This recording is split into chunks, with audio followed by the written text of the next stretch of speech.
Então, muito bom dia. Aproximamos do final da semana. O tempo, para já, continua muito ameno. E, enquanto eu estou aqui a encher chouriços, para você me dizer se está tudo bem com som e imagem. Já temos algumas pessoas em direto e, portanto, eu vou pedir a quem está a ver que me faça o tradicional favor de dizer se está tudo bem. O Miguel Soares disse que sim. O Luís Guedes Soares também. Luís Guedes Soares ainda está a bom tempo para motas, hein? É bom não esquecer isso. Bem, como já são vários a dizer que está tudo bem com som e imagem, eu quero fazer aqui um alerta. Às vezes há pessoas que durante a emissão dizem que não conseguem ouvir. Bom, não é um problema daqui e também já percebi que não é um problema de microfone, nem sequer do operador. Aliás, eu aproveito para dizer que estou a fazer este com a nova câmera, estou a fazer o programa com a nova câmera, estou aqui a testar o novo iPhone X Max, cortesia do Mel, o seu dono. E não tem nada a ver com isto. É mesmo com a app do Facebook, que é a coisa mais instável que há, até porque aqueles rapazes mudam as coisas todos os dias, não sequer avisam, fazem o que querem. E, portanto, é uma coisa... Tem o seu direito, obviamente. Eu não sou dono da empresa, nem sequer tinha ações do Facebook, mas tem essencialmente a ver com isso. Muitas vezes acaba-se por mexer nas apps, acaba-se por mexer no software, e isto tem consequências que nós não conseguimos controlar aqui. E, portanto, tem essencialmente a ver com isso. Para as pessoas que tiverem esse problema, eu aconselho que desliguem e voltem a ligar. Ou então saiam da app e depois voltem a entrar. Bom, o que é que eu tenho para si hoje? Bastantes coisas. Tive que cortar mais uma série de coisas na agenda, mas eu gostava de começar com o período de ordem do dia para voltar ao livro do Sr. Pessoa Cavaco Silva. Eu não fui ante a apresentação. Como já disse, não morro de amores pelo Pessoa Cavaco Silva. E vou repetir aquilo que disse aqui. Eu acho que os Presidentes da República não se podem coibir de falar da conjuntura. Epá, desculpem lá, essa história de que não sei quê, um Presidente não deve falar sobre o anterior, que é um lema do atual Presidente da República, para mim é uma estupidez. Aliás, não compreendo como é que pessoas depois dizem isto com este Presidente e depois não se atiram aos Presidentes anteriores. Já dei aqui o exemplo ontem de Mário Soares e de Jorge Sampaio. E eu digo isto porque... Não, mais do importante do que a solidariedade institucional é perceber de uma voz autorizada, ou seja, de quem já passou por aquelas funções, se alguma coisa está a correr mal com a condução dos negócios do país, obviamente. Ora bem, quem melhor do que alguém com uma posição institucional que já passou por aquilo, conhece as dificuldades, para nos dizer se alguma coisa está a correr bem ou mal. Esse é o primeiro ponto. O segundo, também já disse aqui, que não há piada nenhuma quando os presidentes começam a fazer considerações pessoais sobre quem esteve para trás. Isso também não é aceitável, em minha opinião. Mas uma coisa diferente é analisar factos. E os factos são muito importantes para nós percebermos aquilo que aconteceu. Ora, essa parte do livro do Sr. Professor Cavaco Silva, eu não o li, portanto, estou a basear-me naquilo que a imprensa já divulgou sobre o assunto, os tradicionais leaks. Essa história, essa parte dos factos, para mim é importante, porque eu quero saber o que é que se passou. Até por outra razão. Alguns dos protagonistas desses anos continuam na política, no ativo. E, portanto, eu posso ter de votar neles no futuro. Ora, eu quero saber se essa rapaziada se portou bem ou mal. Eu já disse aqui várias vezes que há pessoas em que não voto mais na vida. E não voto por causa da análise que eu faço de factos que se passaram no passado, passa a redundância. E, portanto, quero saber o que é que se passou. Ora bem, algumas das coisas eu já sei, porque falei com os protagonistas na altura, cruzei informações na altura e sei muito bem o que se passou em alguns momentos da Troika. Mas há outros que não sei. E, portanto, para mim é importante ouvir o que alguém tem a dizer sobre isso. Mas agora, o que é que interessa aqui?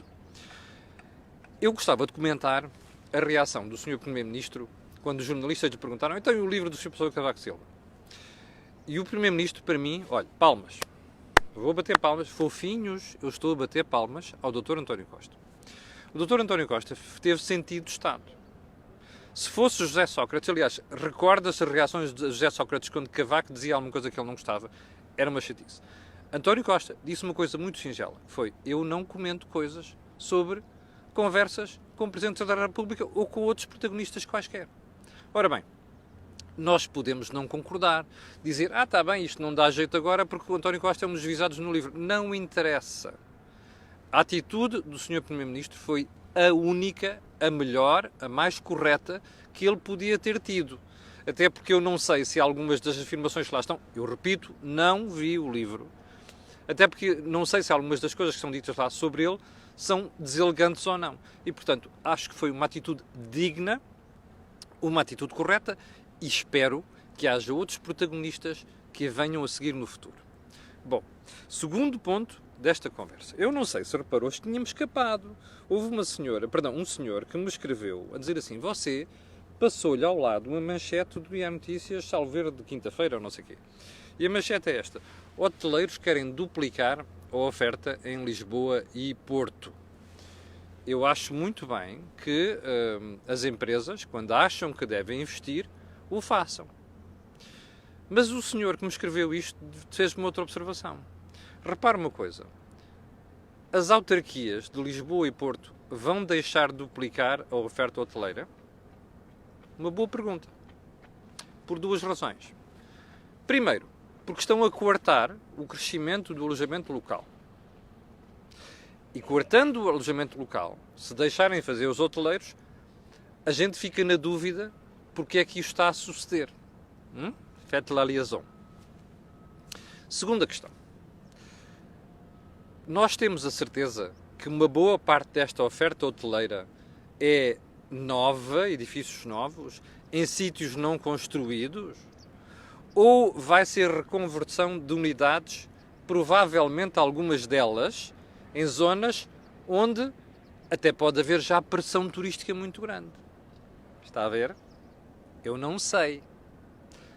Não quero levantar falsos testemunhos, até porque não era a intenção do senhor que me escreveu, foi o Henrique.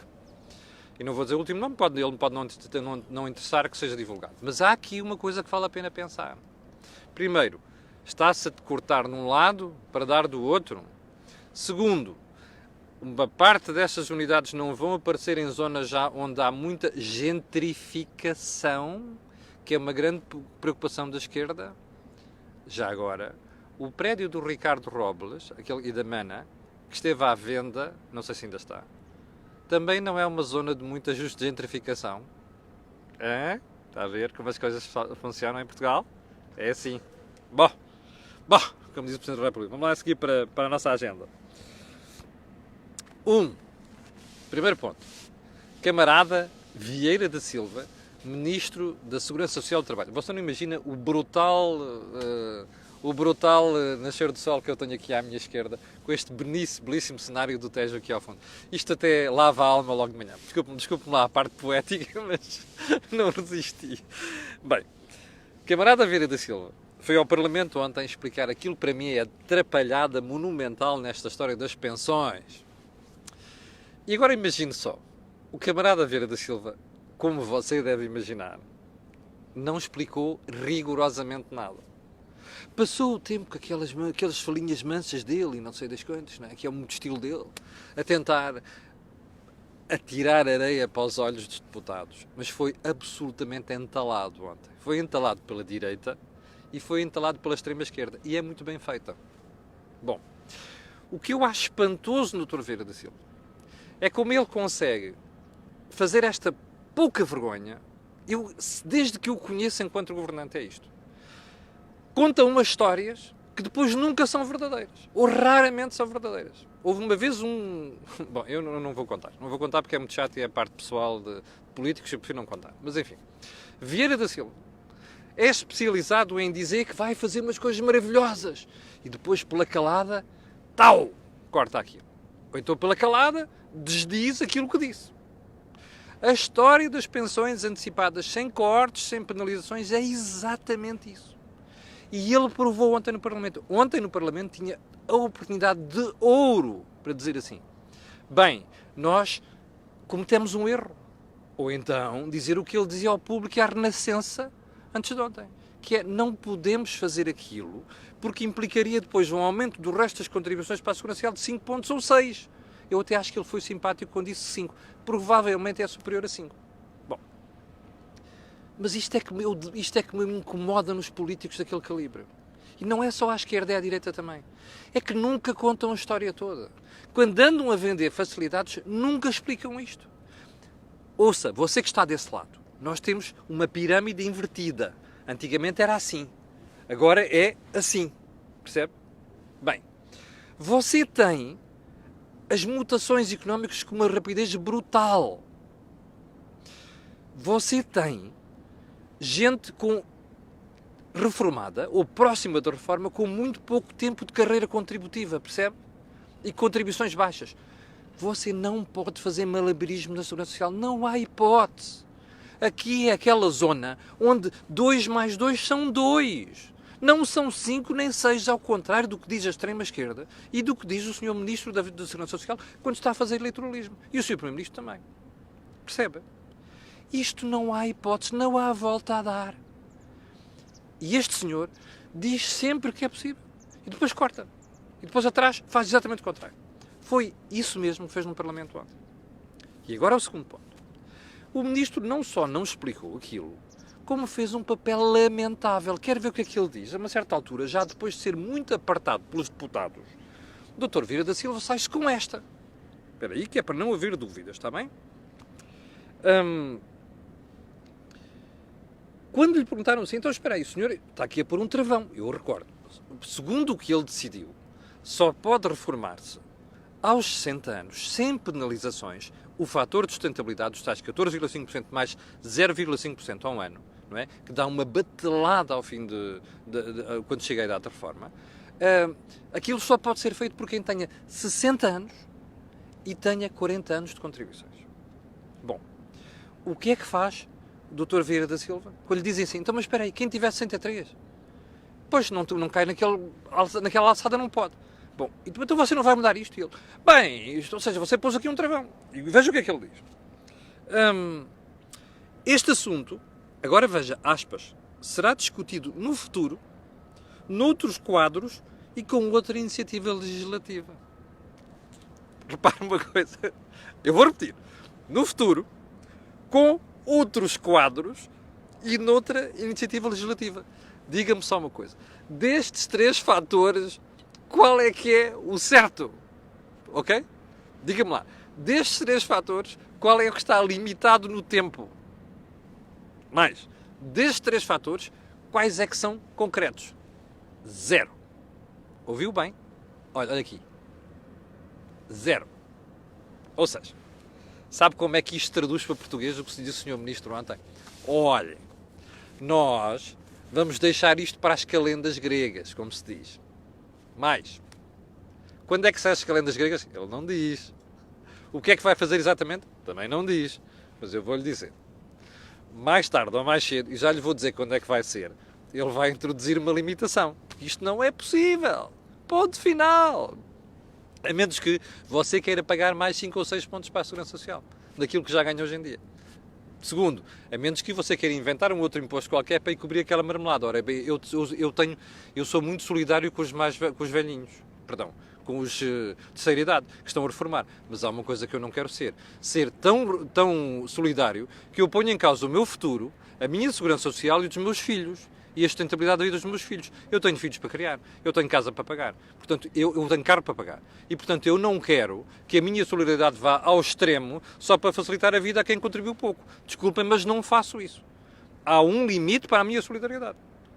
E agora qual é o problema? Eu vou-lhe dizer quando é que ele vai fazer isto. Quer apostar comigo? Bom, deixe passar as eleições. Ok? Deixe passar as eleições. E depois você vai ter aí as surpresas todas. Bom. Mas mesmo que não deixe passar as eleições, vai haver qualquer coisa a dizer assim, bom, não, mas isto depois atira para depois, para a próxima legislatura. Está a ver? Bem, isto está aqui na cabeça de alguém um dia. Já não vai ser de quem lá está. Ou seja, alguém vai tirar o cavalinho da chuva. Tal como a história dos professores. Remember? Isto faz-se assim. Ora, eu vou-lhe dizer uma coisa. Isto, se fosse feito por um político de direita, eu diria exatamente o que vou dizer agora. Isto é lamentável. Esta é uma das razões pelas quais eu tenho um profundo respeito pelo Pedro Passos Coelho. É que este indivíduo, quando chegou lá, não mentiu. Disse, meus senhores, há um problema de sustentabilidade nas pensões e nós não vamos poder fazer isto que vocês querem. Percebe a diferença? Eu nem sequer conhecia Pedro Passos Coelho de outros tempos. Tenho um grande respeito, porque quando passou por ali, teve-os no sítio, percebe? Para dizer estas coisas. Eu não sei se esteve para lixar para as eleições ou não, mas teve a coragem de dizer isto. Ora bem, nem Vieira da Silva, nem António Costa, nem ninguém tem um pingo de vergonha que é para assumir estas coisas. Contam histórias que sabem à partida que são impossíveis de realizar. A menos que se tenha que ir buscar dinheiro a outro sítio. Ou seja, a menos que se tenha que ir lixar alguém. E por falar em lixar alguém, eu já lá vou. Daqui a bocadinho. Bom, então vamos lá seguir para a agenda, que isto faz tarde. Está a ficar muito longo. Bom, então é isto mesmo. É o terceiro ponto. É a história das tributações. A diretora-geral da Autoridade Tributária Aduaneira, vulgo Fisco, deu uma entrevista ao meu jornal ontem e tinha-me passado isto ontem no comentário de manhã, porque eu não tinha lido a entrevista e eu não queria comentá-la sem ler. E ela diz umas coisas interessantíssimas. Olha, quer ver? Diz assim, o Fisco vai ficar... Bem, eu vou-lhe ler. O Fisco, abrir aspas, vai ter uma dose brutal de informação sobre as empresas. Sabe o que é que eu tenho para lhe dizer? Tenha medo, miúfa, muita miúfa. O que a doutora Helena Borges está a dizer, e ela é uma pessoa séria, eu gosto muito dela, acho que ela é uma excelente técnica, mas ela está a contar a verdade. E ela ontem, com a sua candura ao dar esta entrevista, deu-nos a informação toda. E ela diz assim, as novas IEs, Informação Empresarial Simplificada, que nós enviamos, as empresas enviam ao Fisco até maio, vai dar tanta informação ao Fisco que o Fisco vai ficar a saber tudo e mais alguma coisa sobre as empresas. É verdade. Bom, aliás, o Fisco em Portugal passou de uma instituição que não sabia nada para uma instituição que sabe tudo. Começou com o Dr. Paulo Macedo e agora vai com estes senhores que ali estão. Bom, eu não vejo mal nisto. Mas sabe qual é o problema? Ela diz assim, bom, depois quando a jornalista lhe pergunta, então, mas o que é que resulta daqui? Ou seja, nós vamos saber tudo que é possível tributar. Pois é que está o problema.